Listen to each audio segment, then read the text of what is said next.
air.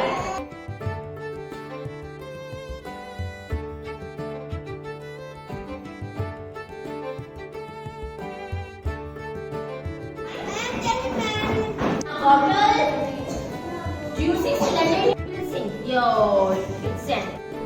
It is floating. Floating now.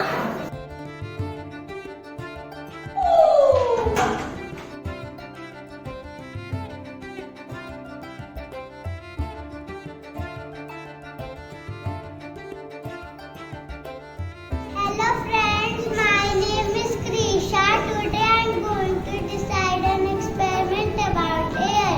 In a stick, we will tie inflated balloons in both the ends. Then we will deflate one of the balloon when one of the balloon is inflated.